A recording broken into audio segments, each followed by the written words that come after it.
Hey guys, Al here with CaliforniaDatsun.com.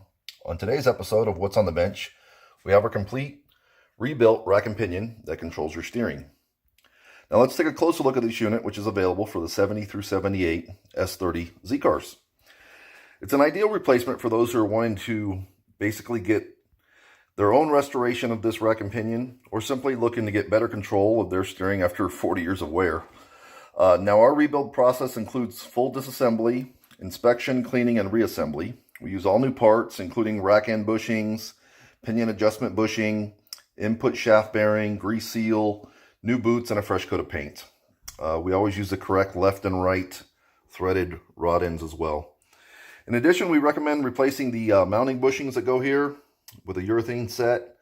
And then we also sell the outer tie rod ends, which is a good idea to replace those at the same time. Of course, a new set of ball joints is always a good idea while you have it apart. Well, there you have it, an easy and convenient way for you to replace your rack and pinion.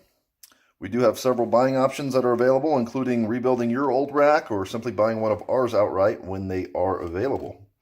Now, if you want to pick one up, they're available right here at CaliforniaDatsun.com. Thank you for watching.